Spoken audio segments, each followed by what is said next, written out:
godly heritage. We talk about anything that affects your faith, your family, or your freedom. So don't go anywhere, because Point of View starts right now.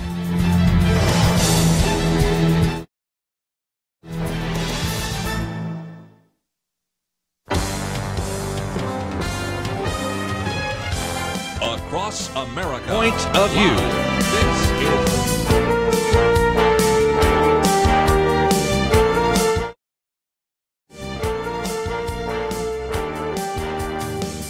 And now, Kerby Anderson. Thank you for joining me. Hope you had a great Labor Day weekend. We are going to be back into all sorts of discussions today in the second hour as we talk about North Korea detonating another nuclear weapon and what that might mean and options for dealing with Kim Jong-un.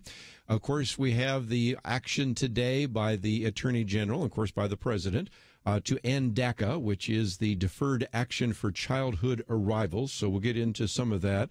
Number of great lessons out of Hurricane Harvey, also a concern about Hurricane Irma, which we'll talk about a little bit later in the program. And a set of Texas churches now suing FEMA, saying, wait a minute, we had a Supreme Court decision that said you can't discriminate against religious organizations when it came to some of the benefits in that Trinity case, which was one that was ruled 7-2 in favor of Trinity Lutheran. So they're saying we should be able to apply for and receive various grants to rebuild some of our churches. So we'll get into some of that conversation as well, and even talk about some of the big donors to this particular recovery effort in the aftermath of Harvey. But in the first hour, I want to spend some time talking about this book, The God Guarantee, Finding Freedom from the Fear of Not Having Enough. I'm going to talk about generosity, and I would encourage you to get something to write with.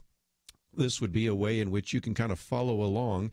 Matter of fact, you could number 1 to 4. Each one of these words starts with the letter C: capacity, consecration, challenges, and community. And we'll work our way through that and give you an understanding of how important it is to give to various ministries, your church, and Christian groups. And so we hope that this would be a real encouragement to you today here on Point of View. The author of this book is Jack Alexander. He's a chairman of Reimagine Group, and he has had quite a bit of business experience, but also writes on the subject of generosity and scarcity and those kinds of things. A previous recipient of Ernst & Young's National Entrepreneur of the Year Award, a speaker, coach, advisor, and he joins us now by phone. Jack, thank you for joining us today here on Point of View. Thank you, Kerby. I might just mention this book is published by Baker Bookhouse. You perhaps will be able to find it in your local bookstore, but we also have a link to your website and information about the book as well in case people would like to order it. And I guess before we get into those 4 important C's, which make up the structure of your book, in your introduction, you tell us a little bit about your background. And you grew up in a home where there's a great deal of scarcity. You lost your father at a very young age. There wasn't a lot of abundance of love or comfort or money. And that affected you quite often, even after you became a Christian, didn't it?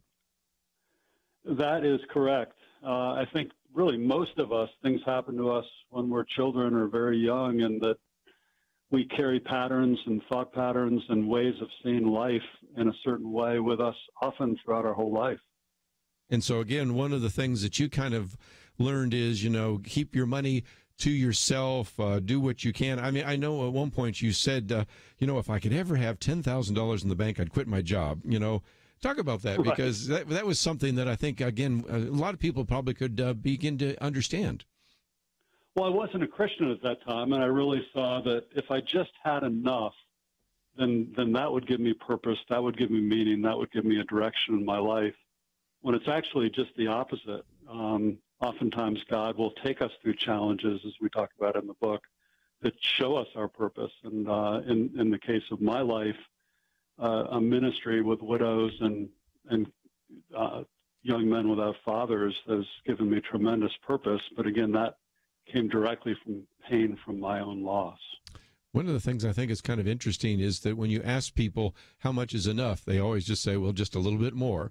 I've even talked to some people that have, over the years, talked to various individuals about fundraising and those, and he says, I've never met a rich person. I meet people that say, well, I'm not rich, but I know people that are rich. I mean, it's just amazing how that never enough, and that's kind of the subtitle of the book, the Finding Freedom from the Fear of Not Having Enough. So let's, if we can, maybe go into one of the most important stories, because you take us to Jesus feeding a multitude, and in that you see some principles that seem to run all the way through your book. Can you explain those for us? Yeah, exactly, Kirby. Basically, Jesus, took the bread, he blessed it, he broke it, and he gave it. But that pattern actually shows up 5 different times in Scripture, and God provided spiritually, relationally, and practically through this pattern. So the book was actually built around that parable of the feeding of the 5,000. But I think it's really a transcendent pattern of how God deals with man, and that's why I was so excited to share these truths in the book. Well, let's, if we can, encourage people to, as I said, maybe take some notes in that first one of the 3 other 3 C's. We'll start with the first C of the 4, capacity.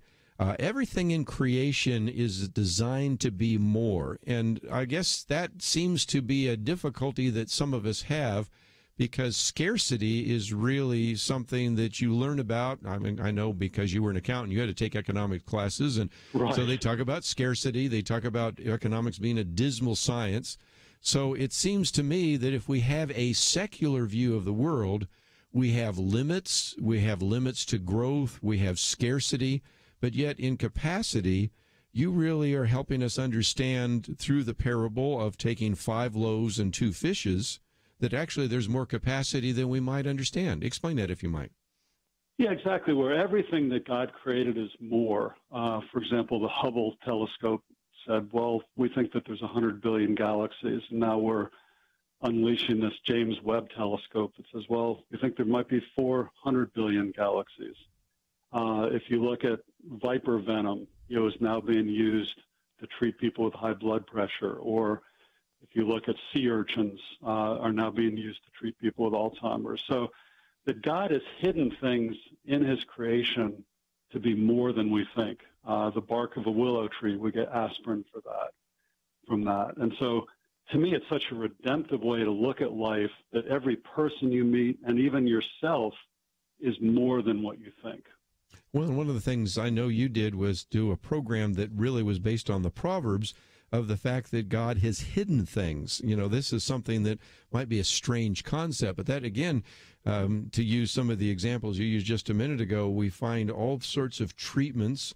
Of course, penicillin comes from a fungus, and even treating leukemia comes from a periwinkle. So it seems to me that there are all sorts of things that are hidden in creation that we need to discover.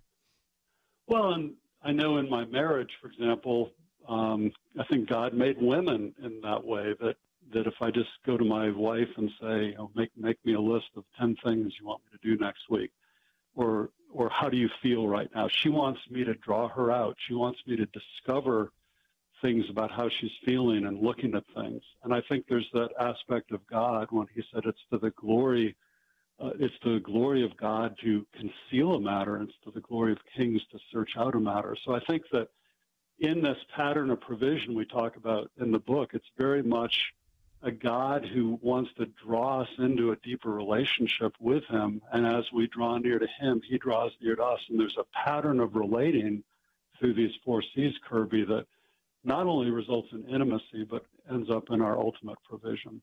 Let's take a break. When we come back, we're also going to be talking not only about the book, but there is a 5-lesson interactive course and all sorts of other resources that might be something you'd want to teach to your family, teach for a small group or Bible study. We'll talk about that with Jack Alexander right after this.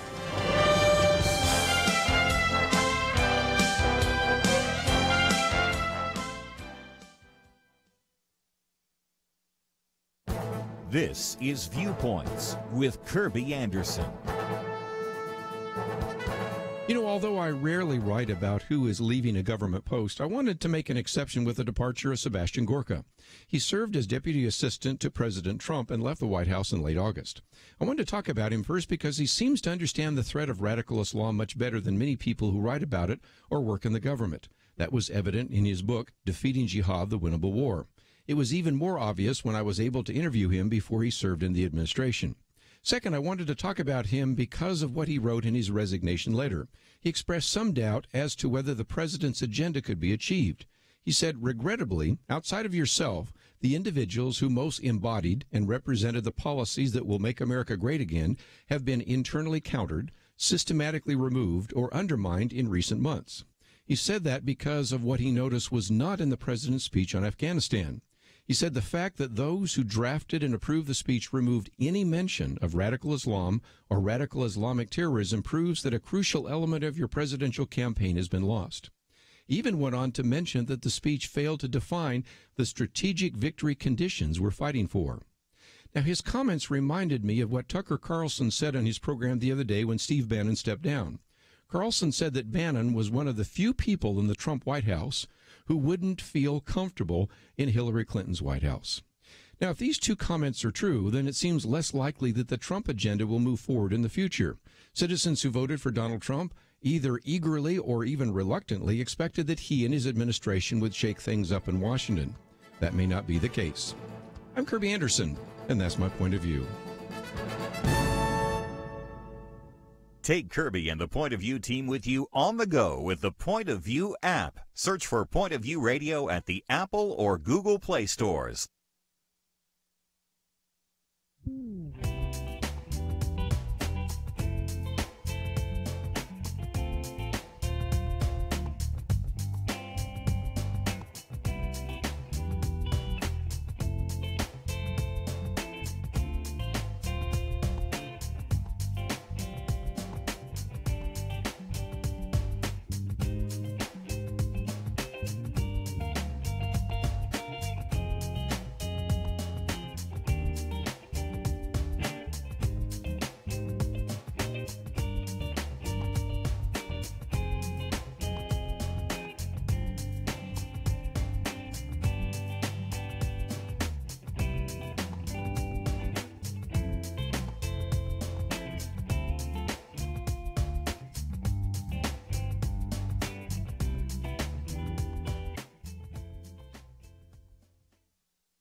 You're listening to Point of View, your listener-supported source for truth. Continue our conversation today with Jack Alexander. The book is entitled The God Guarantee. It is published by Baker Bookhouse. It is the fear of, really in a fear of not having enough, finding freedom from the fear of not having enough.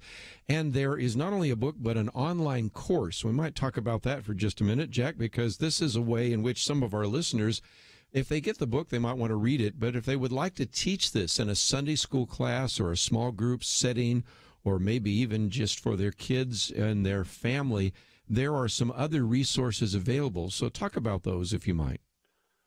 Yeah, I gave a talk down in Florida to 600 people about this, and it was amazing, Kerby. People just lined up. I just lost my husband.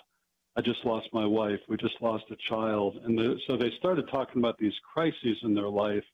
And they said, how is God going to provide for me in this certain situation? So in the course, we took 8 different people, one who went through a divorce, one who went through the death of a spouse, one that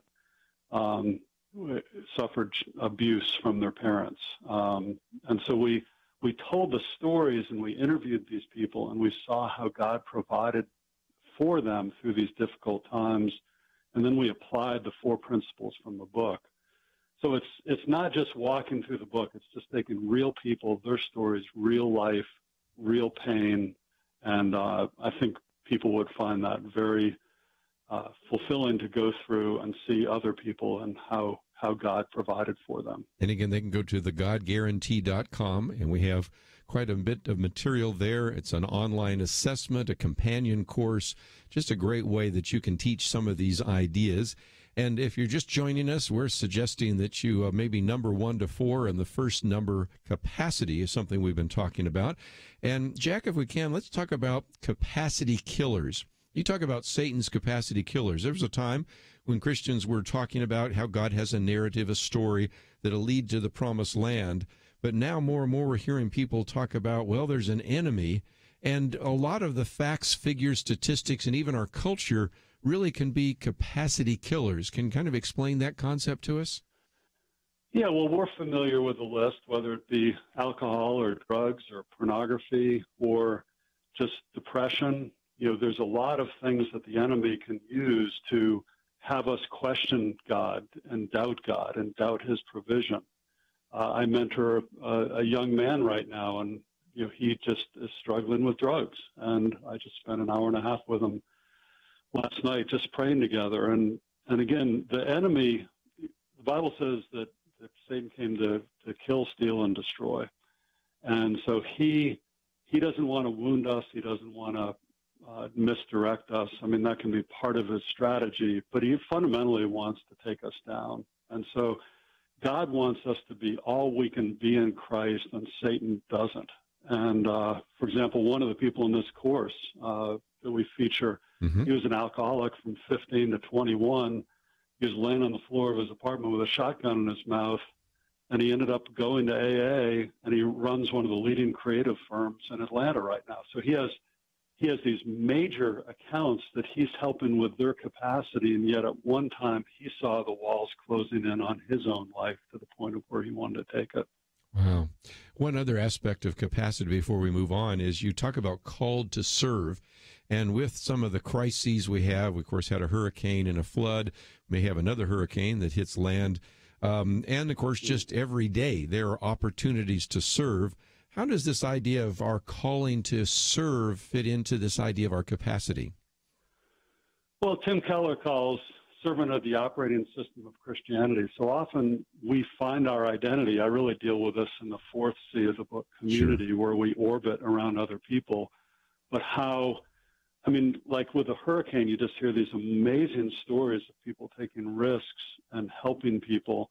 And oftentimes it takes these crises for us to bear one another's burdens, and we find a fulfillment in it that it's called, I think, a helper's high, that literally we get from helping and serving others. For sure. I might just mention that Tim Keller, who's been on this program with us a number of times before, wrote the foreword and talks about the fact that Jack confronts the problem of fear directly in order to clear the way for a life of vision, durability, joy, and generosity. Also says it will bring you to your knees. Also endorsed by all sorts of other people that have been on our program with us, Chip Ingram, Ron Blue, Jim Daly, Randy Alcorn. As time goes on, I'll read some of their other comments. This is a book that has certainly got the attention of a lot of Christian leaders, and that's why we wanted to focus on it today here on Point of View. Well, the first C is capacity. I wanted to move on to consecration. That is a word that we don't use very often, and as you talk about in the book, maybe one that we need to recapture. But what do you mean by this idea of consecration? Well, it's an old-fashioned word. If you look it up on the internet, churches will have Consecration Sunday, where often they're raising money. When in reality, like if you look at Joshua 3:5, it says, consecrate yourself this day, for tomorrow the Lord will do amazing things among you. So this whole process of consecrating even the details of our life was throughout the Old Testament. And it really means to set something apart for God's purposes. And so in this provision, when Jesus blessed the bread and the fish, he consecrated it. He saw the capacity that it could be more than what anybody else thought it could be. But then he invited God into it. He invited God into the elements. And what we're suggesting, Kerby, is that the addiction you have or the struggle in your marriage that you're having, to specifically get down on your knees and consecrate that to the Lord. I remember my wife and I, on our wedding night, we got down on our knees and we said, Lord, we don't know whether we'll ever have any children, but we consecrate them to you. Business deals. There's a deal I mentioned in the book for 6 Sundays in a row. A friend and I, every Sunday we would get together and pray, not just for 2 minutes, but for like an hour, and said, Lord, we don't know whether you want us to do this. And today, when I ran that company, it became the second largest in the country, and I left it, and today it's the third largest in the world and in its industry. And so to me, it's not a coincidence that when you really invite God's Spirit into something in a specific way, that something transformational can happen. You also talk about this idea of separation and purification, and really even this idea of an acceptable sacrifice. So we need to begin to think about this more in biblical terms than secular terms, don't we? Well, but I think it's helpful to think that most every physical product we have has been separated and has been purified. If you take any plant product, any petroleum product, leather products, that they go through this process of separated and purification. In it, I take sand in the book. Mm-hmm. Yeah, and how silica. sand is silica is separated, and then it's put in a 2,000-degree oven, and it becomes silicon, which becomes the brains of our cell phone. So what we're trying to get the reader to see is that God wants to make us into something else for his glory that's beyond what we could ask or even think. But it requires this process of capacity, separation, which is the consecration, and then purification, which is the third step of challenges. We're going to take a break, and when we come back, continue our conversation today. And if you're taking some notes, we've talked about capacity. Everything in creation is designed to be more. We've been talking about consecration, inviting God into our experiences and effort, and really the transformation that takes place as we talk about holiness being separated and purified. When we come back, we'll get into some of the other C's on that list, challenges. A life is reordered to draw us towards God, and community, which we've already sort of alluded to. Blessed to be blessing others with our lives and our resources. If you find yourself saying, okay, I'd like to know a little bit more, first of all, we have information about the book, The God Guarantee. Of course, you can go to thegodguarantee.com and not only find out about the book, but also the online course, which, again, I think would be very helpful for those of you in church leadership, or maybe you have a small group and you're a small group leader and like to take some people through this to begin to think about generosity, to begin to think about some of the issues that they are struggling with right now, the questions of fear and scarcity, and even how we can, as a Christian, navigate through this secular society. So those are available. We also have information about the Reimagine Group. It is the reimaginegroup.com, and that information is on our website as well, including the book, in which you can buy it and also watch some of the videos and other resources. So let me encourage you to go to our website, pointofview.net. And, of course, as we're talking about finances today, I hope that you'll also consider what you might do to support this ministry so we can bring these kinds of programs to you as well. Or if you find yourself saying, I would really like to listen to this again, maybe you were interrupted, or maybe you'd like to pass it on to others, don't forget that you can go to the website, pointofview.net, click on that button that says watch, and watch it either on our YouTube channel or listen. Download the podcast and listen to it again, or send it to someone else that might want to know about it as well. Let's take a break. We are privileged to have with us today Jack Alexander, author of the book, The God Guarantee. We'll continue with him and with you right after this.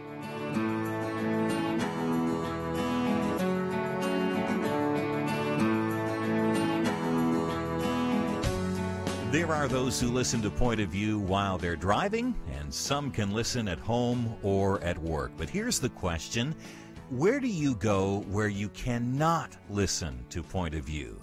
Well, if you have the app, the free Point of View radio app, the answer is just about nowhere. This is an on-the-go world, and now wherever you go, Point of View goes with you.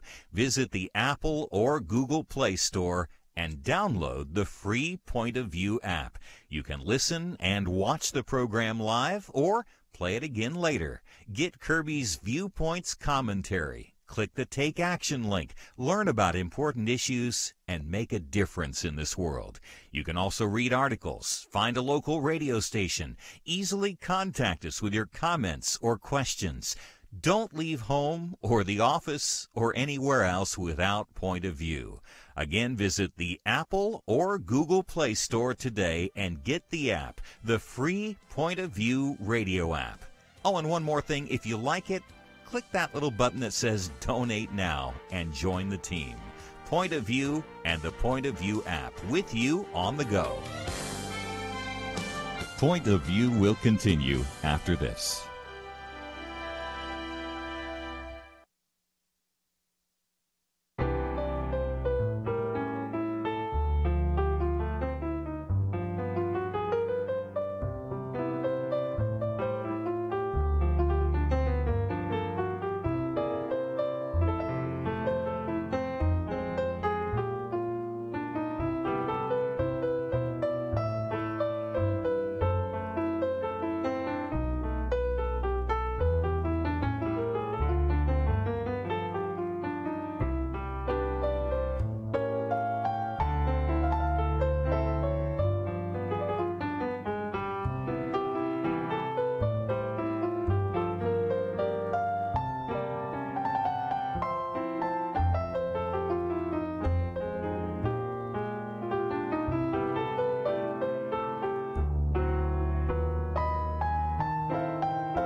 are listening to Point of View. The opinions expressed on Point of View do not necessarily reflect the views of the management or staff of this station. And now, here again is Kerby Anderson. Privileged to have with us today Jack Alexander as we talk about his book, The God Guarantee, Finding Freedom from the Fear of Not Having Enough. It is published by Baker Bookhouse. You can perhaps find it in your local bookstore, but we provide a number of links, if for no other reason, that I want you to also consider whether or not you not only want to get the book, but also the online companion course. And there's a way that can actually be facilitated as a group experience. Jim Daly, who's been on the program with us before, of course, is the president of Focus on the Family, said far too often we base our security on our own efforts and stockpiled resources rather than on God's repeated guarantee to care for his children. Jack Alexander insightfully illustrates how true security comes from knowing and believing in the Lord who multiplied the loaves and fishes, giving us the confidence to reach out to others. And Jack, before we get into our conversation again about the book, can you explain a little bit more about how people might use this as a group experience? We're coming up to, of course, the fall, and usually September is a time when a lot of people start thinking, well, what would we like to maybe have as our small group, or what could we do in our Sunday school class?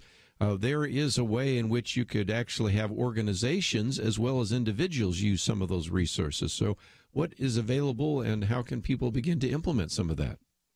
Yeah, exactly. The course that tells the story of 8 people who went through various life crises and how God provided for them is available on a very innovative software platform that allows people in a group. The group could be 3 people, 6 people, 10 people, 20 people, and allows you to interact with the content and with each other. So it's a very, very enriching experience to go through, as well as, I think, really good content. So again, thegodguarantee.com is a place where they can find some of that, correct? Yes, sir. Well, very good. If you've been taking some notes, we've talked about a couple of C's. The first one is capacity. And this is the idea of really trying to unlock God's unlimited capacity and learning to trust him, and maybe even, in a sense, having his vision in our lives as we begin to think about where we're going to move. Then consecration, which, as we pointed out, is kind of an older term, but we need to revitalize it once again, because it talks about this idea of inviting God into the experience, whatever it might be. It might be a plan that you have to move out in missions. It might be a business. It might be, as he shared a little bit, even consecrating future children. And so, again, inviting God into the experiences and our own efforts.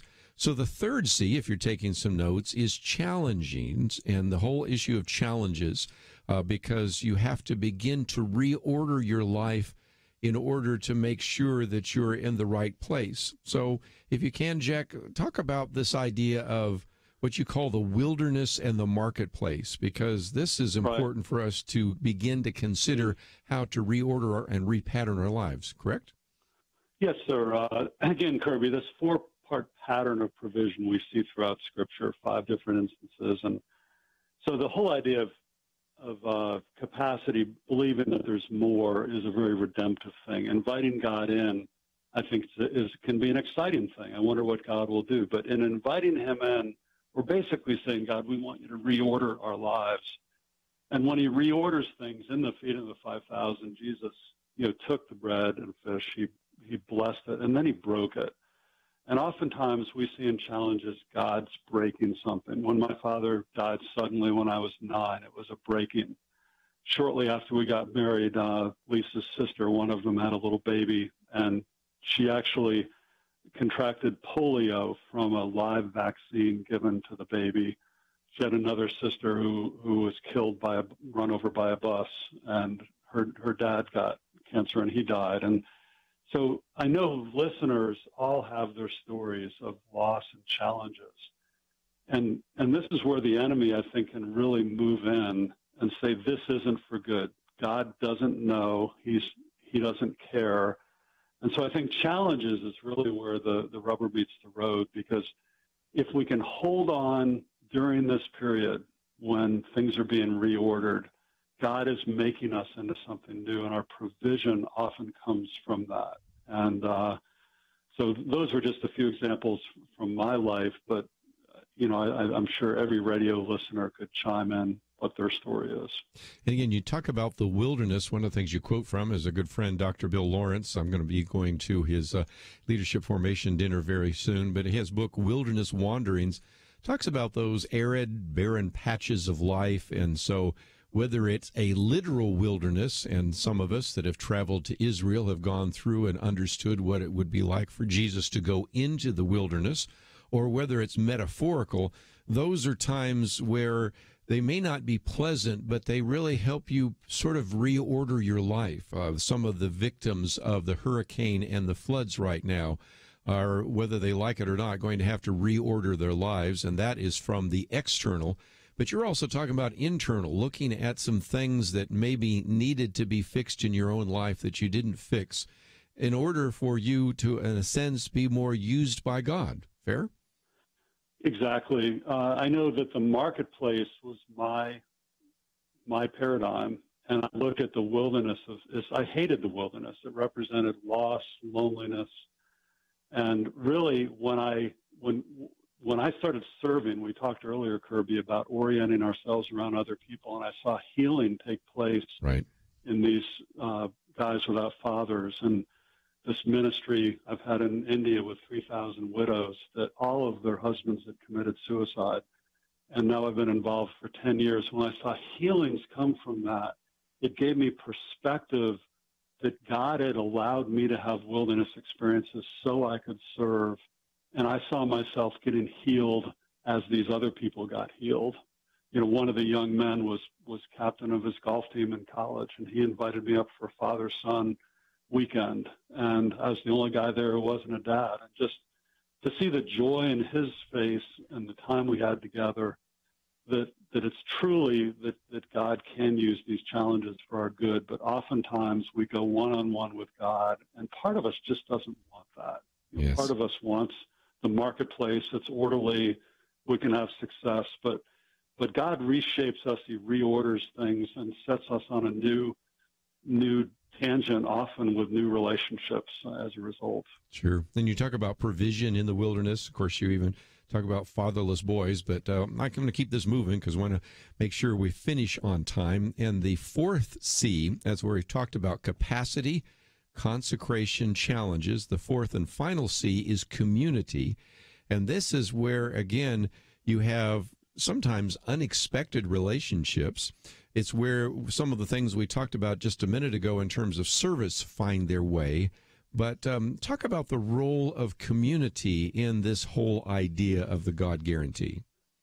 Yeah, well, oftentimes when we come out of a challenge, if we've been often wounded or broken or someone close to us has been wounded, a lot of times we say we want to be alone. And God's word, basically, the miracle happened when Jesus took that broken bread and handed it to people, and then 15,000 people were fed. A miracle happened as people leaned into community. So if people just sort of say, well, what's one thing from this book? I'd say, after you've gone through a difficult time, look at the people that God has put around you and lean into those relationships. Oftentimes, your comfort and your satisfaction, your healing will come from them. And we talked earlier about orbiting, that when we get back on our feet, to see that this orbiting around others, that oftentimes our provision comes from that. People see our love, our care, our service, and God's Spirit can do something very special. Well, and the other part of that is what you call the others-focused perspective. We're told in Galatians 6:2 to carry each other's burdens, and in this way you will fulfill the law of Christ. But, Jack, you know as well as I do that a lot of people get up in the morning and they say, okay, what's the world going to do for me today? Instead of what am I going to do for the world today? What am I going to do for individuals today? And one part of service is sometimes even if you're sort of forced into it, whether it's in the military or business or whatever it might be, then after a while you begin to focus on other people rather than yourself. And I think that's a real significant need here in the 21st century. Well, I think there's a brilliance to God's pattern that he provides here, because really the first three steps are about him. I call it cruciform generosity or cross-shaped generosity. That capacity is what he's done. It's what he thinks we can be. It's consecration is inviting him in. Challenges is sort of holding on to him. And the fourth part is leaning into community. And the number of pastors I've heard say, well, community is the most important thing we do. Small groups is the most important thing we do. But God has sort of broken us down, if you will, in these first three steps. So by the time we get to the fourth step, it's like, how can I serve you? How can I love you? And that's where the miracle happens. And I think too often in churches, people just get pushed into a community group. And it's like, well, nobody asked about me today. Nobody seemed to be interested in me. I'm not going back. Yeah. So I think there's a brilliance here to what God has done.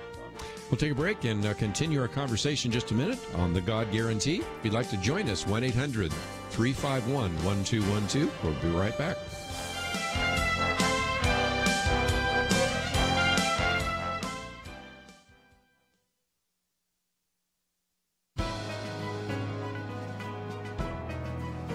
Welcome to the First Liberty Briefing. I'm Jeremy Dice. All the justices agreed about one thing: Joseph Frederick was just looking for attention. In 2002, Frederick and his Juneau, Alaska classmates took a field trip as the Olympic torch relay passed through the town. Frederick had a prime spot directly across from the cameras broadcasting the event across the nation. He wanted to get on TV, so he painted a banner. But just as he unfurled the banner, school principal Deborah Morse caught the message that would eventually get the Supreme Court's attention. "Bong hits for Jesus," it read. Morse confiscated the banner and later suspended Frederick for the stunt, asserting it encouraged illegal drug use against school policy. Frederick claimed she violated his First Amendment rights. Ultimately, in Morse versus Frederick, the Supreme Court agreed with Principal Morse and upheld the crackdown on Frederick's banner. Morse, acting on behalf of the state, may have censored him, but according to the court, students cannot hide behind the First Amendment to promote illegal drug use at school. Yet sometimes school officials also claim the right to censor student religious expression. We remind them that while they might be able to censor on-campus expressions promoting illegal drug use, vulgar speech, or even conduct that causes a material disruption to their educational mission, school officials cannot suppress the student's speech just because it is religious in nature. To learn how First Liberty is protecting religious liberty for all Americans, visit firstliberty.org. Could you lose your career because of your faith? Could your pastor be sued because of his sermons? Can students and teachers be punished because of what they believe about God or what they say? Can the government or even your employer force you to violate your beliefs? Get the answers, and if necessary, legal protection from First Liberty Institutes at firstliberty.org. That's firstliberty.org. If you want hope for religious freedom, go to firstliberty.org.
Now, back to Point of View, your listener-supported source for truth. Chuck Alexander with us for a few more minutes as we talk about the God Guarantee. If you'd like to join us, 1-800-351-1212. After he goes, we'll probably take some more phone calls, so if you would like to join us either now or then, you are welcome to do so. Randy Alcorn also endorses the book. Of course, an individual has been on the program with us many times over these many decades. He says Jack Alexander exposes fear as the underlying enemy of generous living and giving. He calls us to trust God and value community. While we're talking about community, Jack, you talked about the fact that one of the reasons community sometimes breaks down is somebody comes to a community group. Nobody asks anything about what I need. So after a while, I say, why am I going to come? You also talk about barriers to love, provision, and true community. And one of the studies I thought was kind of interesting, one that was called the sharing game. And it's interestingly enough how in some respects people need to learn a little bit more about loving their neighbor as yourself. So this is another issue that churches really need to address if they're going to actually develop and foster and encourage true biblical community. Yeah, I was shocked when I read about the sharing game where people would actually take less themselves in this game as long as someone else wouldn't get more. And it really just speaks to our depravity as people. And so it's interesting when you see sort of a scientific experiment that just shows how selfish we really are. Well, and that's why I think we have to go through the process, because like you said, sometimes we thrust people into community, but if they haven't gone through the process, or they aren't spending a lot of time thinking about and developing an other-centered perspective, then you can understand why some of that unfolds and why sometimes communities that are put together, biblical groups which are put together, small groups that are put together, don't do so well. Well, Satan just hates this four-part pattern because it's fundamentally about leaning into God and leaning into others. And it's where the Spirit of God is sort of unleashed in our life.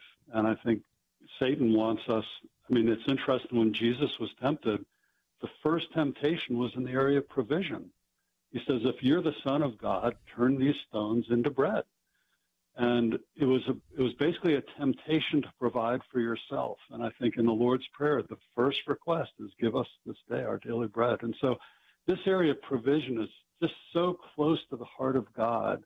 And I think it breaks the heart of God that Chip Ingram says 85% of his radio listeners and people in his church have a scarcity mindset rooted in fear. And so that's the heart behind this book, is for people to break out of the scarcity mindset. Again, Chip Ingram, in your book, talks about the fact that great books create a paradigm shift in my mind to see life, God, and myself like never before. And, of course, The God Guarantee is one of those books. Talk about what would happen, if you could, for just a minute, since you've looked at generosity, if we move from a scarcity mindset to a capacity mindset, because it does seem to me that as I travel around, and I'll just share my experience, having interviewed people for more than 40 years, having sat on all sorts of boards, having been in my own ministry for more than 40 years, that I see that a lot of ministries are terribly underfunded. You think of pregnancy resource centers, which are overworked or underfunded. You see churches which sometimes don't even create enough for the pastor to survive, so he becomes a bivocational minister. I see individuals doing fundraising events and sometimes barely able to pay for the cost of the dinner or the event. It seems to me that even though we are a generous people as Americans, and Christians are generous, if we really began to move away from this scarcity mindset, just imagine what could happen in the body of Christ. Yeah, I think thriftiness sometimes is seen as a great virtue, but I think it can be really an example of just cheapness. One of the things we haven't talked about is that the Reimagine Group creates content for churches to create a generous culture. And we see over and over again that if people aren't generous with God, they're not generous with each other. And just incredible stories of people giving their first and best to God, and then they give their first and best to each other. But it usually doesn't happen. And when you see the giving statistics today, they're plummeting. And so the Reimagine Group is, I mean, we've been working for 5 years, and we've served over 1,200 churches to create this culture of generosity. And in that work, I just kept coming across fear as just such a huge stumbling block. Well, and that's one of the questions I wanted to ask you. If people wanted to know more about the Reimagine Group or connected up with their church, maybe they wanted to learn more about generous giving or Kingdom Advisors or all sorts of other aspects, can you kind of give us an overview? Because this may be the first time that some church leaders are even aware of your organization. I've been aware of it for many years, but this might be an opportunity to help them understand as they go to your website what is available for their church or small group. Yeah, we have 3 different 5-week series that take a church through a process of takes people from sort of transactional to relational to sacrificial generosity. So it's moving from things to people. And the churches that have used this have raised over $200 million, like I say, 1,200 churches and over 50 denominations. So it's really been setting people free from this generosity equals money. And I don't think we mentioned it earlier, but 70% of millionaires are afraid to give. So this is an elephant in the room in our culture. And I might just mention that as you go to the reimaginegroup.com, there is a video there. It's about 1.5 minutes long, and one of the things I always encourage you to do is watch a video and then click the share button and then send it on to someone else. You might put it on your Facebook page. You might send it to your pastor, might send it to a friend or an individual that might want to know more about this. And these are just some resources that are so important if we are going to really begin to help people understand the importance of generosity. And again, churches that have used this, I think, 52% experienced an increase in financial giving, 48% experienced an increase in volunteering, and many other things. Many of them launched new ministries. So this is just another resource that is available. But we wanted you to know today about this book, which really gets back to this issue of fear, which is one of the things that I think keep people from giving generously to God's work. So again, the book, one last time, published by Baker Bookhouse, The God Guarantee, Finding Freedom from the Fear of Not Having Enough. The author is Jack Alexander. And Jack, thank you so much for giving us an hour today, and thank you for writing the book. Thank you, Kerby. Appreciate it. Going to take a break, and when we come back, we're going to get into the issues in the news, so that if you would like to join us, you can give us a call, 1-800-351-1212. We have North Korea. We have DACA, which, again, is something that is going to be revitalized, the Deferred Action for Childhood Arrivals. We'll get into that. While we're talking about generosity, I did post a piece here on big donations after Hurricane Harvey, and we'll talk a little bit about that. But then also, what about these churches that are bringing a lawsuit against FEMA saying, if we were a museum, or if we were a zoo, or if we were any other kind of nonprofit organization that was not religious, we might actually qualify for some of these relief program grants. Why should we be excluded in light of this Supreme Court decision? And then get into a couple of other issues where I think we're starting to see Christians not necessarily always given a fair shake. One that I thought was kind of interesting is Regnery. We so often talk about books published by Regnery. They've decided to sever all ties with the New York Times bestseller list, because the New York Times has played this game for years. I mean, I talked about this 4 decades ago, but here, Dinesh D'Souza, who was on our program, sitting in studio with us, his book, The Big Lie, Exposing the Nazi Roots of the American Left, was listed on the New York Times bestseller list as number 7, when BookScan and all sorts of others listed as the number 1 best-selling book in the nation. And you wouldn't know that. And so, again, we'll get into some of those issues. And if any point along the way we talk about something you'd like to discuss, we'd love to hear from you. 1-800-351-1212. Got a lot to cover. We will do that in the second hour, right after these important messages.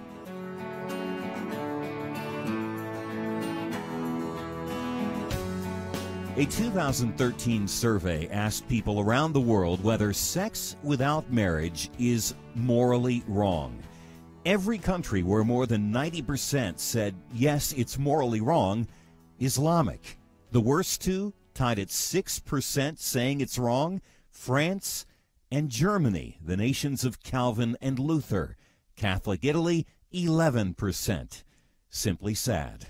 The United States, well, 31%. Not even 1 in 3 thinks extramarital sex is morally wrong. Our nation needs a truth team very badly. Support Point of View Radio today at pointofview.net. Set up your monthly gift by clicking the Truth Team 360 picture and then carefully follow the directions. Pointofview.net. By phone, you can give at 1-800-347-5151. 800-347-5151. Or mail that first donation to Point of View, Box 30, Dallas, Texas 75221. Box 30, Dallas 75221. Point of View will continue after this.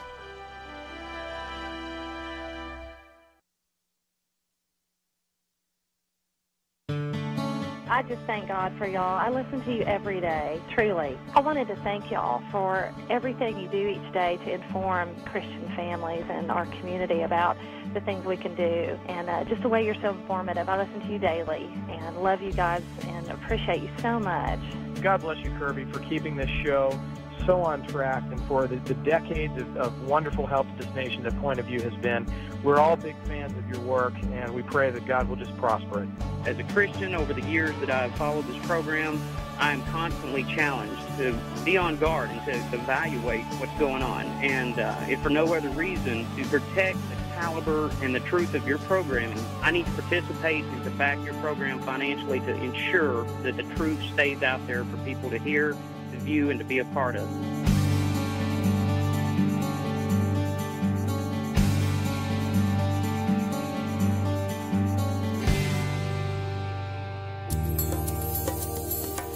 This is Point of View Radio.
Hi, this is Kerby Anderson. You know, each day we take on the tough issues and provide a biblical perspective to them. The topics we cover are wide-ranging: apologetics, theology, prophecy, creation and evolution, intelligent design, marriage, family, child-rearing, the millennial generation, trends in society, politics, economics, business, religious liberty, the Constitution, public policy, foreign policy, military policy, tensions in the Middle East, abortion, homosexuality, pornography, sexual ethics, media, technology, history, and America's godly heritage. We talk about anything that affects your faith, your family, or your freedom. So don't go anywhere, because Point of View continues right now.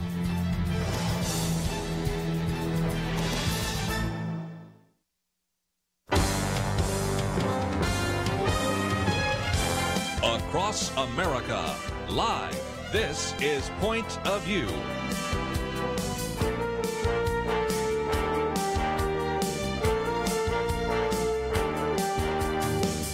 And now, Kerby Anderson. Second hour, if you'd like to join us today, 1-800-351-1212. What we'll cover this hour, we'll look at North Korea, first of all, because that is an issue in the news and certainly brings us to a realization that there are some other things that we can and should do. One of my concerns sometimes when we get into these conversations is we're given this false choice. You know, either we go to war or we do nothing. No, I'm going to point out 7 things we can do that are actually in between those two extremes. So we'll talk about that in just a minute. Also today, the Trump administration, starting first with President Donald Trump and then with the the Attorney General, Jeff Sessions, calling for the postponing of DACA, Deferred Action for Childhood Arrivals. As we'll point out, it will not end it, but it will end in March. This gives the opportunity for Congress to deal with this issue in a constitutional way. I see this as a great opportunity to teach Constitution 101 once again, so we're going to get into that a little bit later in the program. We also have, because of the threat of a hurricane, an emergency order allowing the seizure of private guns, ammunition, and explosives, and property. So we'll talk about what that might mean. And while we're talking about some of these hurricanes, of course, we have some very exciting news that relates to what we talked about the first hour. That is a number of individuals that have given some very significant donations in the aftermath of Harvey, the hurricane. And this ranges from J.J. Watt to Walmart to Tyler Perry to even President Trump himself. And while we talk about that, as I mentioned in the first hour, some Texas churches saying, wait a minute, a nonprofit organization can file and receive relief programs, but we are not allowed to simply because we're religious. But what about the Supreme Court decision that ruled 7-2 in the Trinity Lutheran case? So we'll get into some of that. And I also mentioned that Regnery is a publisher that has decided to cut ties with the New York Times because whenever they tell us who the best-selling authors are, actually they aren't. And that's an important issue as well. But let's get into North Korea for just a minute. That's the issue of the day. Let me read from one news story. It said the crisis with North Korea escalated on Sunday as President Trump renewed and reviewed military options and suggested sweeping new economic sanctions in response to the crossing of a dangerous threshold by this isolated nation in detonating its most powerful nuclear weapon ever. Defying Donald Trump's blunt warnings, North Korea claimed that it had successfully tested a hydrogen bomb that could be attached to a missile capable of reaching the mainland of the United States. Though not yet confirmed, North Korea's apparent show of force was extraordinary, if for no other reason than the hydrogen bomb is vastly more powerful than the atomic bombs that were dropped on the Japanese cities Hiroshima and Nagasaki. It drew swift condemnation in capitals around the globe, and the Japanese prime minister called the action absolutely inaccessible. Well, that's pretty obvious. We have posted one article that came from the Daily Mail in which UN Ambassador Nikki Haley warned in a specially called Security Council meeting that enough is enough, that Kim Jong-un is begging for war with an abusive use of missiles. And she said, we cannot keep kicking the can down the road, which has, of course, been the response up until now. And this is, I think, one of the most significant international crises that President Donald Trump and his administration will face. So we'll see where that goes. Defense Secretary James Mattis and others have weighed in with some of those comments. But let me get back to what we can do. If you're taking some notes, we suggested you take notes in the last hour. You might number from 1 to 7, and you put in the words dime fill. What does that stand for? Well, the D stands for diplomatic. One of the ways we can respond is to put even more pressure on countries to cut and or to restrict ties with North Korea. This is a country right now that is pretty isolated, but certainly we can do more with our diplomatic relations with other countries. And so the first of the D is D for diplomatic. The I stands for information, and that is that defectors are already sending information into North Korea about the outside world. And what this is an attempt to do is to, in a sense, educate the people in North Korea. They are so isolated that sometimes they actually believe that they live in a utopia. If you step off the plane in North Korea, they will say, welcome to heaven, welcome to paradise, these kinds of things. And so the I of dime fill stands for information. The M stands obviously for military. And that doesn't necessarily mean that we have to go to war, but it does mean there are some other military things that we can do. For example, we can build up military defenses. We have some, but we could do more. We could build up conventional forces. That certainly would, if nothing else, deal with and diminish North Korea's ability to use nuclear blackmail. And another military option under that could be deploying tactical nuclear weapons in South Korea, which would then make deterrence more likely. There's a sense in which North Korea may not really believe that deterrence would work, that they could, with impunity, fire a nuclear weapon at the United States or at Guam or at Japan or wherever they might want to do so, and there would be no retaliation. The existence of tactical nuclear weapons in South Korea would certainly send a different kind of signal. So that's D-I-M. Let's get to one more. E stands for economic. Donald Trump has already said that he's considering further sanctions with any country right now doing business with North Korea.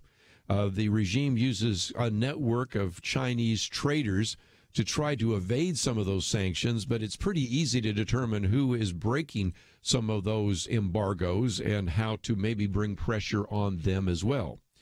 The F stands for financial, and that is the United States can continue to cut off the access of North Korea to financial intermediaries that conduct transactions in U.S. dollars, and so that might be a way to begin to bring additional pressure.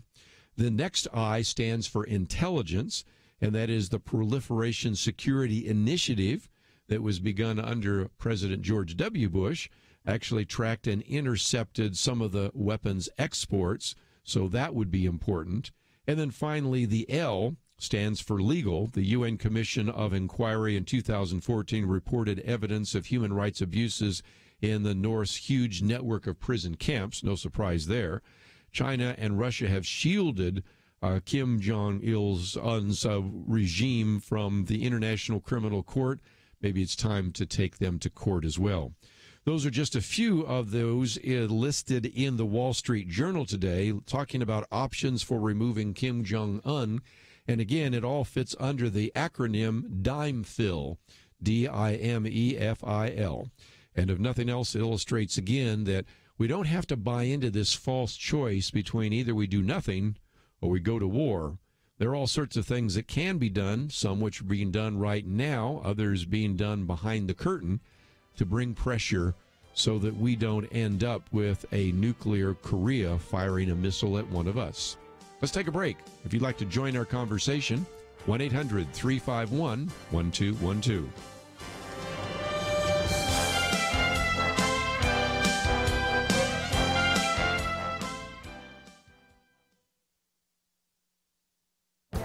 This is Viewpoints with Kerby Anderson. You know, although I rarely write about who is leaving a government post, I wanted to make an exception with the departure of Sebastian Gorka. He served as deputy assistant to President Trump and left the White House in late August. I wanted to talk about him first because he seems to understand the threat of radical Islam much better than many people who write about it or work in the government. That was evident in his book, Defeating Jihad, The Winnable War. It was even more obvious when I was able to interview him before he served in the administration. Second, I wanted to talk about him because of what he wrote in his resignation letter. He expressed some doubt as to whether the president's agenda could be achieved. He said, regrettably, outside of yourself, the individuals who most embodied and represented the policies that will make America great again have been internally countered, systematically removed, or undermined in recent months. He said that because of what he noticed was not in the president's speech on Afghanistan. He said the fact that those who drafted and approved the speech removed any mention of radical Islam or radical Islamic terrorism proves that a crucial element of your presidential campaign has been lost. He even went on to mention that the speech failed to define the strategic victory conditions we're fighting for. Now, his comments reminded me of what Tucker Carlson said on his program the other day when Steve Bannon stepped down. Carlson said that Bannon was one of the few people in the Trump White House who wouldn't feel comfortable in Hillary Clinton's White House. Now, if these two comments are true, then it seems less likely that the Trump agenda will move forward in the future. Citizens who voted for Donald Trump, either eagerly or even reluctantly, expected that he and his administration would shake things up in Washington. That may not be the case. I'm Kerby Anderson, and that's my point of view. Take Kerby and the Point of View team with you on the go with the Point of View app. Search for Point of View Radio at the Apple or Google Play stores.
You're listening to Point of View, your listener-supported source for truth. If you'd like to join our conversation, let's open up the phones.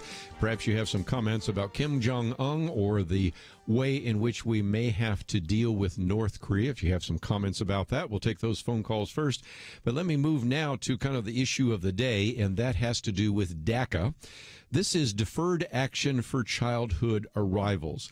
This was something that was implemented. It did not pass Congress, so as a result, President Barack Obama, using, if you will, an executive order and an action, actually implemented it.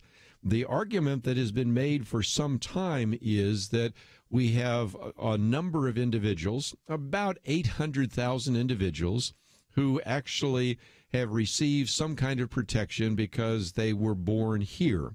And so as a result, they can study in schools, they can go to universities, and they would not be subject to the possibility of deportation. Now, the argument is powerful that they did not do anything to be born here by illegal immigrants. Their parents made that decision. They were just simply pawns in that decision.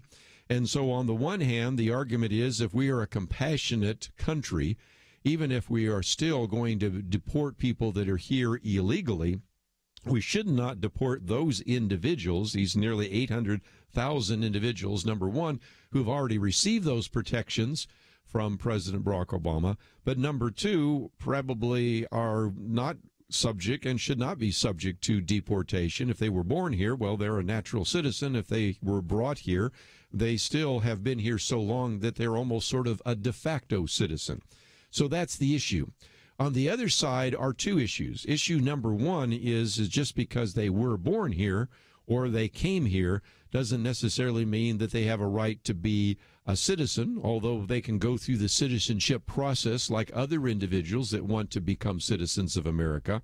But there is the constitutional issue I thought I might focus on for just a minute, because as Donald Trump said in his campaign speeches that he wanted to remove DACA, and as you have the attorney generals of a number of states, led by the attorney general from the state of Texas, Ken Paxton, who brought a lawsuit against it, the argument against them has always been that they're cruel, they're ruthless, they don't have a heart.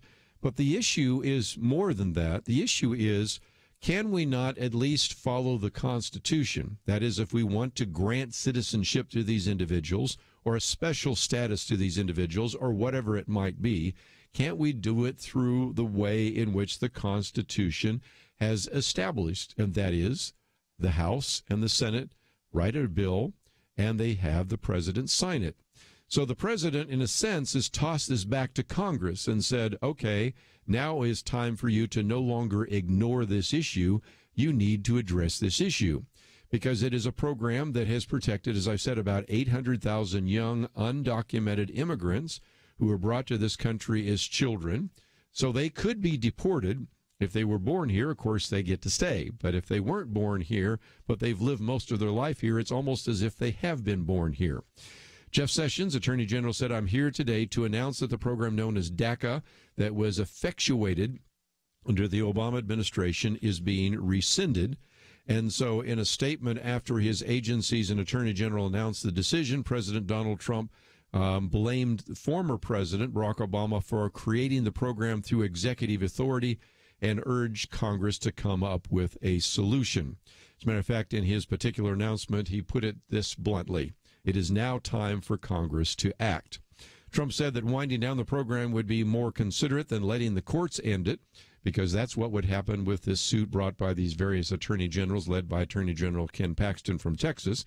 But he emphasized he stands by his America First agenda. As he says, as I've said before, we will resolve the DACA issue with heart and compassion, but through the lawful democratic process, while at the same time ensuring that all immigration reform we adopt provides enduring benefits for the American citizens we have elected to serve. We must also have heart and compassion for the unemployed, struggling, and forgotten Americans. And so the administration announced a plan to continue renewing permits for anyone whose status expires in the next 6 months. That gives Congress time to act before any currently protected individuals would lose their ability to work, their ability to study, and, of course, most importantly, their ability to live without fear in the United States. The Trump administration then pitched the move as the least disruptive option available after facing a threat from 10 conservative state attorneys general, which I just referred to challenge the program in court.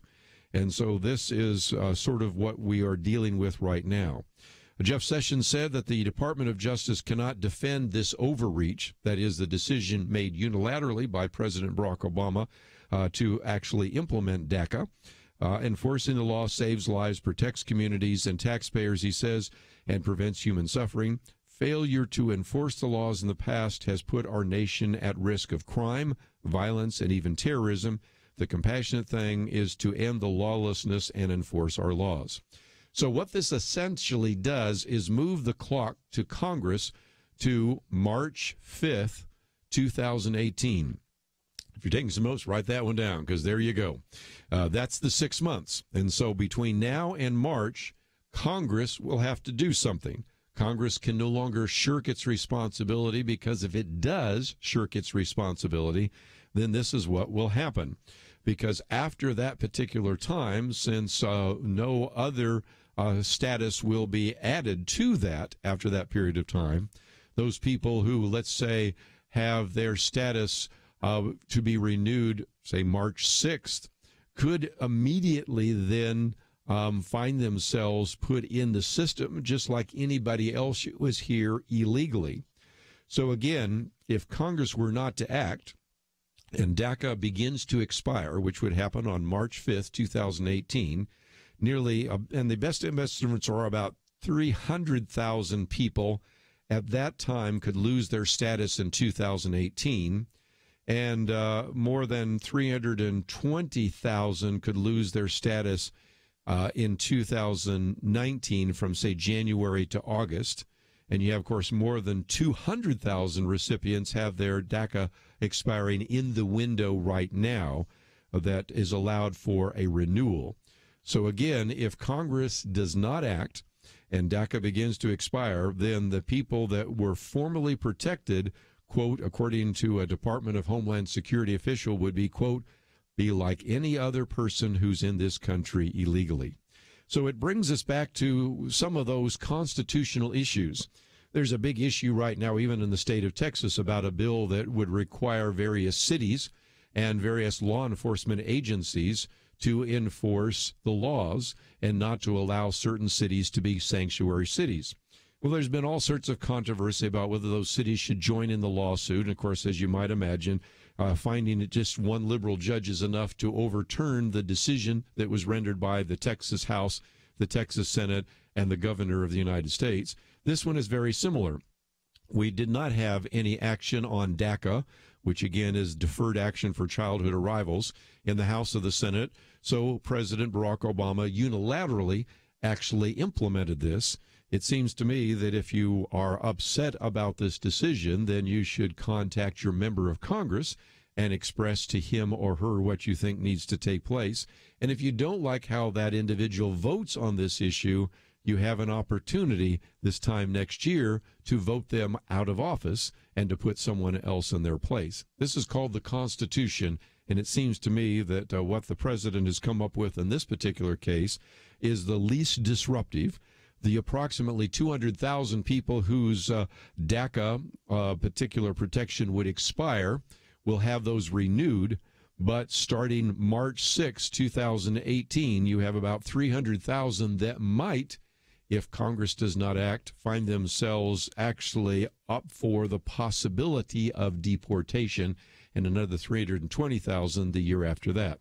So we'll see how that plays out, but if nothing else, I applaud it because it, number one, deals with an issue that certainly should be addressed by Congress, and number two, it actually has a very significant target date, and even though we keep getting promises from the Speaker of the House and the Senate Majority Leader that we'll get this done, we'll see. We would hope that in February we aren't talking about still trying to pass some kind of legislation dealing with the deferred action for childhood arrivals, but we will see. Let's take a break, and when we come back, let's take some phone calls. Last half hour, I want to open up the phones, give you a chance to join our conversation. We've talked about North Korea, we've talked about immigration, and we're going to get into a couple of other issues, maybe some lessons learned from the hurricane and some very interesting lawsuits that have developed, and I think those should go forward as well. But if you'd like to join the conversation today, last half hour, 1-800-351-1212.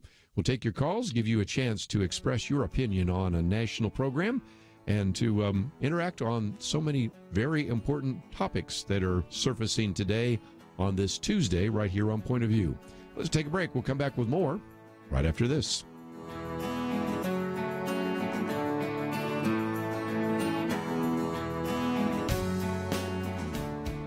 Rebecca Hagelin has been influencing public policy as an author, columnist, and executive at places like the Heritage Foundation for more than 30 years, and Point of View Radio stoked her fire. I used to turn it on every day, and when my husband would come home from work, I would say, this is what they said on Point of View today, and this is what they said. I just wanted to be connected into the places where I could make a difference. Rebecca has made a big difference with her life, and let's just say she's a big fan. There's no better resource, there's no better truth sayer, there's no better place to go for information for people who are worthy of their money than Point of View. Point of View makes a difference by inspiring and informing people who make a difference. And you can make a difference today when you invest in the Truth Team. Join us today. Find out how by calling 1-800-347-5151 or visit online pointofview.net/team. 800-347-5151 and pointofview.net/team. Point of View will continue after this.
You are listening to Point of View.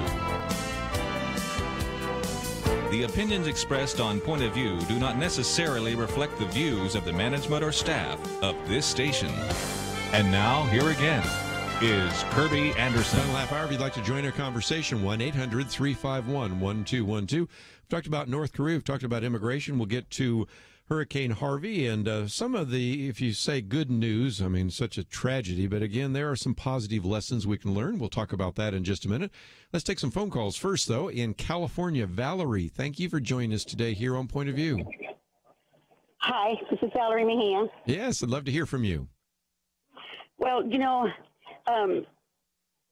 it's sad. It's really sad, you know, because My father fought in the war. He was in the Korean War. He was in the 1950s. Let me tell you something. In the 1950s, when he had to go out to fight in the war, my father and a whole lot of other Mexican Americans, people from Mexico, they falsified their birth certificates.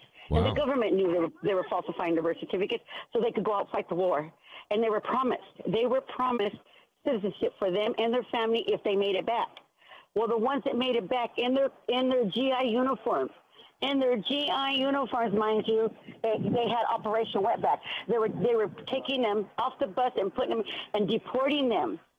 They called it Operation Wetback. Yeah, that was under President Eisenhower, which goes all the way back to under Truman and Eisenhower. But let me tell you, okay, wait a minute. But before they did that, the enemy tried to come through Mexico to bomb the United States, and they fought them off. Mexico fought the enemy off so they wouldn't bomb the United States. In 1942, go to the library. In 1942, in the newspapers, in 1940, I'm trying to think of the month, there's a big old front page. Mexico, friend of our country, and they have a general cap hat, and they have a Mexican sombrero, and they got them shaking hands. Mexico, friend of our country. What would you say now, though? Obviously, we have some really sad chapters in American history. What I'm saying now, okay, don't try to mock me in any way, because this is very serious, and I know what I'm talking about, and I have a lot of people that know what they're talking about. Also, sure. It's just I get, it's so emotional for me to see this keep going on. See, I'm not racist. I'm not racist one bit. I have a white daughter-in-law. I have black grandchildren. I'm not racist at all. But don't attack me because I'm a Mexican. Because you know nothing about me, and that's the same thing about all these people. Those young people for DECA or whatever that is, DECA. Those young people were brought here when they were children. They have no contact. A lot of them didn't waste their time contacting back to Mexico. They have no families to go home to. If it comes to pass in 6 months, where are they going to go?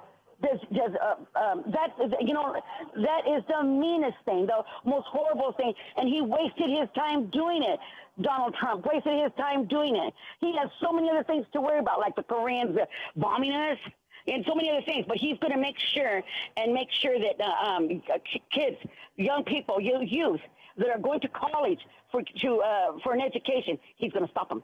Well, I think really what he's wanting to do is put the burden back onto Congress. And I think that's really where the most compassionate action is. If we're going to be a country that has a rule of law, let's get Congress to actually deal with this. Now, Valor, I think one of the reasons that we don't have anything that looks like the Deferred Action for Childhood Arrivals, DACA, the reason it didn't pass Congress before is nobody really wants to vote on it. And this is, I think, an opportunity to force Congress to vote on it. And interestingly enough, you think about that vote's going to come in March. For a lot of people, that will be during the primary season. So it will be, I think, even a greater pressure upon them to actually take some action. And I think right now there's just been an unwillingness to get that vote. I think there have been Democrats that have wanted to not resolve this because it's a campaign issue. There are others that have wanted to resolve it but couldn't get enough individuals on the other side to go along with them. I think there's a fair number of Republicans that didn't want to vote on it because they didn't want to have to take a stand on it, didn't want to have to stand before the American voters on it. So we will see how it goes. But if nothing else, we are going to once again see whether or not Congress can address this issue of immigration. And if you'd like to join us, I'd love to hear your comments. 1-800-351-1212. Just before I take another phone call, let me just mention real quickly that, of course, we've been talking over this last week about Hurricane Harvey, the horrific aftermath. But even in the midst of this tragedy, there have been, I think, some very encouraging issues. One of the articles I've posted on our website here, big donations after Hurricane Harvey. Let's have a shout out to J.J. Watt, if nothing else. Not only is this an individual that has on more than one occasion been the Defensive Player of the Year, I think that he is probably going to win. He's probably a shoo-in to win the Walter Payton Award because of all that he's done. Because of at least Friday, I don't have the most update statistics, but as of Friday, J.J. Watt's Houston Flood Relief Fund had already raised over $14 million. So we'll see where that goes. And again, the original goal was about $200,000. So again, you have some individual donations. One, $1 million that came from Walmart. So let's give them credit. Tyler Perry, who, of course, we know him from the Medea movies as well as many other things, donated $1 million to help those with boots on the ground. Sandra Bullock, of course, the actress, recently made one of the largest personal contributions, again, $1 million to Red Cross, at least according to People magazine. Leonardo DiCaprio donated $1 million to Harvey victims through the Leonardo DiCaprio Foundation. That went primarily to United Way. And, of course, we've also talked about Donald Trump, who pledged $1 million of his personal funds to help Harvey victims. And so there are just a number of, if you will, encouraging stories of people giving both their time and their money. We've talked about some of the lessons in terms of their time. We can talk about the many feel-good stories that we have here. And I think it just illustrates again that sometimes people say, well, if you want to see what America's like, that's Charlottesville. I would say, no, if you want to see what America's like, it's Houston. I mean, we have people from a wide variety of different ethnic backgrounds stepping up to help people from various ethnic and racial backgrounds. We didn't know if the people doing the rescuing or even the people being rescued voted for or against Donald Trump. We don't know if they're Republicans or Democrats or independents. We just simply saw, I think, a better side of a divided country. So lots of things are surfacing as a result of that. And let me just, before I take another phone call, mention this lawsuit, which I think is kind of intriguing. And that is that it says, in the wake of Hurricane Harvey's unprecedented destruction, flooded churches in Texas have sued the Federal Emergency Management Agency, that's called FEMA, seeking equal access to disaster relief because of the fact that they point to a decision that came down this last year from the Supreme Court, in which the court ruled 7-2 in favor of Trinity Lutheran, which said that simply because you were a church would not exempt you from being able to apply for a grant to receive, in this case, something that would protect children in the playground. So we'll see. We have 3 small churches in Texas right now that are part of this lawsuit. It's called Harvest Family Church versus FEMA, arguing that, if anything, we are a nonprofit organization as well, and you would provide these grants to museums, to zoos, to all sorts of other nonprofits, but not to us because we're a religious nonprofit. So we'll see how that particular decision goes down. I want to talk about that tomorrow on our Millennial Roundtable because Chelsea Yeoman is a lawyer, and we'll certainly talk about it Friday in our weekend edition because Kelly Shackelford, of course, is the president of the free market, of First Liberty. And let's go back to the phones, though, and see if we can get to a few more calls. So we'll go to Georgia first. Danny, thank you for joining us today here on Point of View. Thank you for having me today.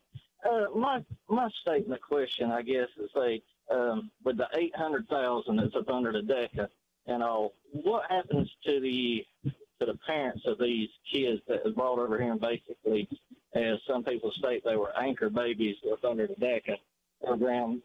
So that number is basically doubled or even tripled because of the parents of the child. What's going to happen to them after this is all sorted out in court? Well, and again, that's why I would hope that it would be sorted out in Congress rather than the court.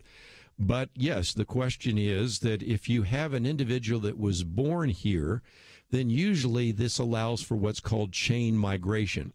Theoretically, these individuals, I'm assuming that these numbers of 800,000 are accurate. I'm just trusting CNN on that one. Of course, you know what that means. But these were individuals that were not born here but brought here. And basically, it may be that English is their only language. They may not even speak Spanish. And again, not all these people are Spanish, by the way, either. I mean, there are all sorts of other individuals that have come here as well. Yes, yeah, so it's not just Hispanic. But nevertheless, you're right. I think the real question that you have to ask is, are we talking about 800,000? Are we talking about something closer to 2 million? And those are the kinds of conversations and testimony that need to take place in Congress if we're going to follow the rule of law. Let's take a break. We'll come back with more right after this.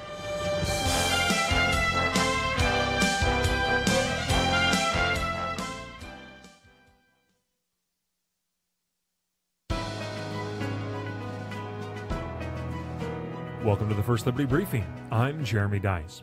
All the justices agreed about one thing. Joseph Frederick was just looking for attention.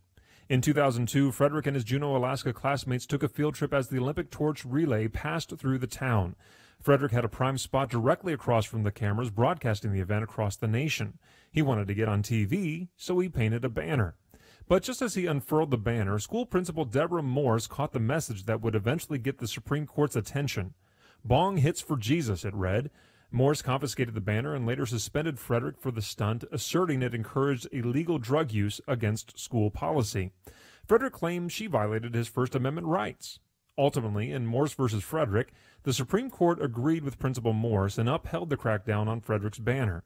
Morse, acting on behalf of the state, may have censored him, but according to the court, students cannot hide behind the First Amendment to promote illegal drug use at school. Yet sometimes school officials also claim the right to censor student religious expression. We remind them that while they might be able to censor on-campus expressions promoting illegal drug use, vulgar speech, or even conduct that causes a material disruption to their educational mission, school officials cannot suppress the student's speech just because it is religious in nature. To learn how First Liberty is protecting religious liberty for all Americans, visit firstliberty.org. Could you lose your career because of your faith? Could your pastor be sued because of his sermons? Can students and teachers be punished because of what they believe about God or what they say? Can the government or even your employer force you to violate your beliefs? Get the answers, and if necessary, legal protection from First Liberty Institute at firstliberty.org. That's firstliberty.org. If you want hope for religious freedom, go to firstliberty.org.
Now, back to Point of View, your listener-supported source for truth. Back for a few more minutes. If you'd like to join us, 1-800-351-1212. Daniel, let me come back to you. I just had to go to one of those mandatory breaks. Anything else you'd like to add to our conversation today? I guess the only other thing would be is the Congress keeps kicking the ball down the road on everything and then wants to blame it on one president or the other and all this. And when it comes to stuff as far as immigration and all that, how hard would it be for the court system to actually override, the Supreme Court to override anything as far as with DECA and all that if, you know, these cities wanted to go in and sue about it? That's at least a possibility. I've wondered about that, even if indeed Congress meets that March 5th deadline, whether or not that particular piece of legislation would be declared unconstitutional. Probably not, although, again, if you go judge shopping, this is the problem that we have. We no longer have a constitution where the rule of law is enacted by Congress.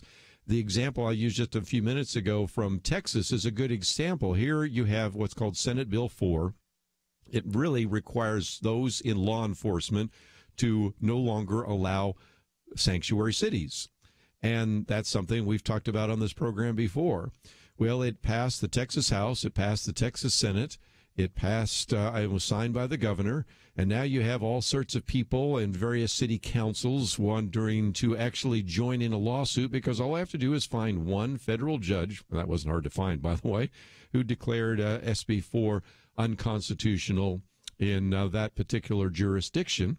You have the same kind of situation. You could have the House and the Senate and the President Donald Trump, sign what could be called DACA legislation, Deferred Action for Childhood Arrivals, and go through the process. And then you could go judge shopping, as I'm sure one of the groups might do, find some liberal judge that was appointed by Jimmy Carter or Bill Clinton or Barack Obama, declare it unconstitutional, and then we're all back to the same problem once again.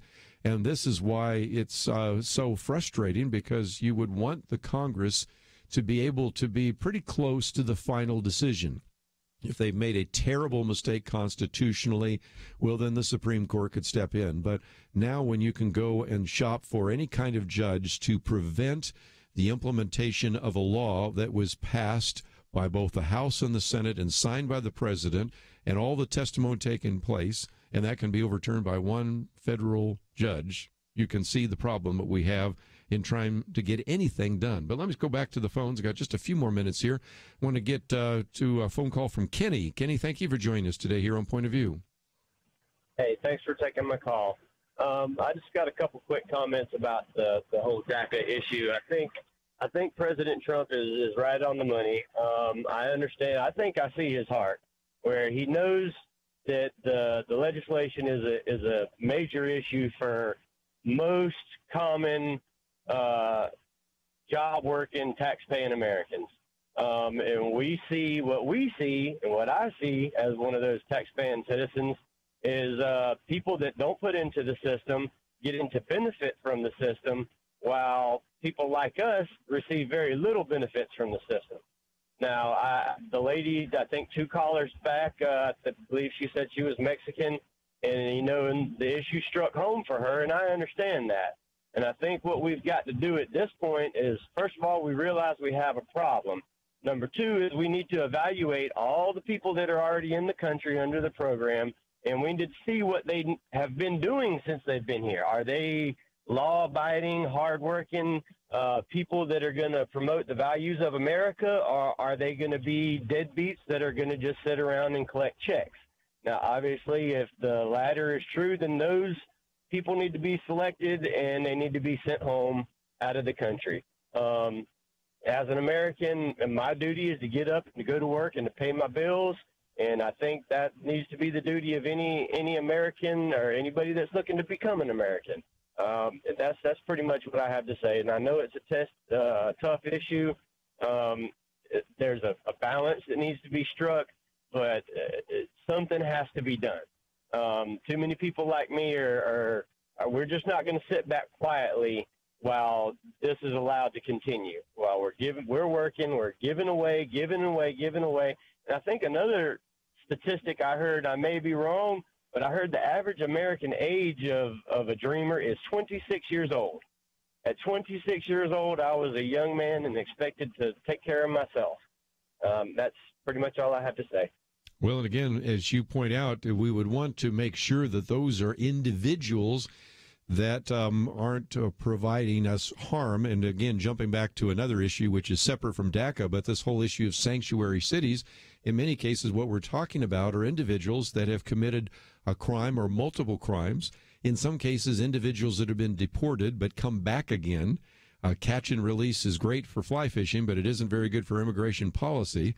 And yet there are cities and mayors that are saying, we don't want to even have the law enforcement officers check about the immigration status of individuals. So if we can't police ourselves with individuals who are known criminals, cannot retain them long enough for the federal agencies, in this case Homeland Security, to pick them up and deport them, you can see the difficulty we have here. But this is at least an attempt to put a certain date, that would be March 5th, 2018, to actually try to address this issue. And if we do, maybe we can find our way back again. But if not, I think we're going to just be talking about this in the same sort of way as we have almost every single year here on Point of View.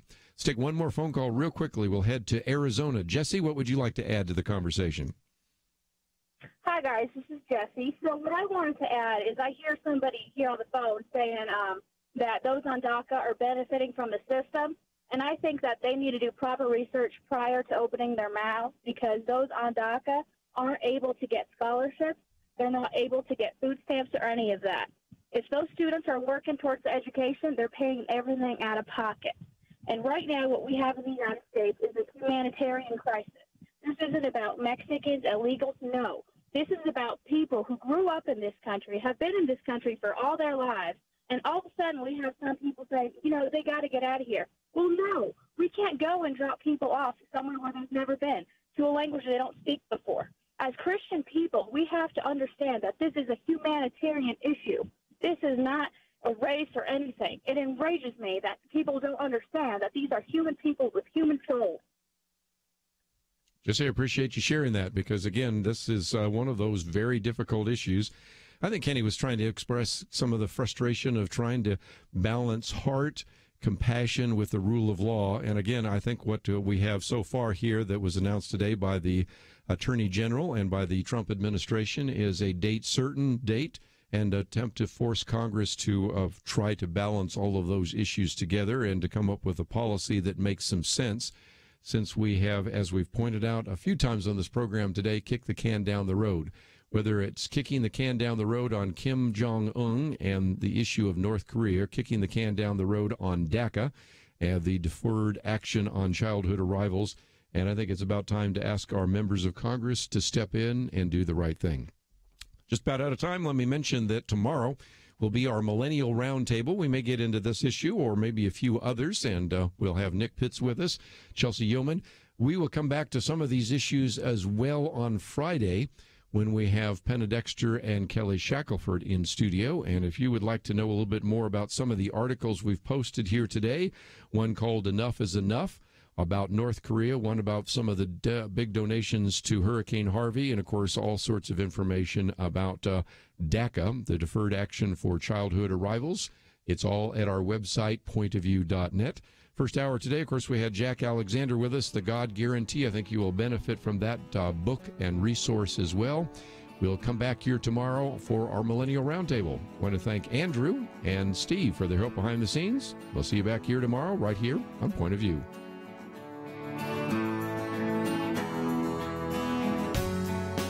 Is religious freedom still a cornerstone of the Republic, or has it effectively been crushed by the forces of tolerance?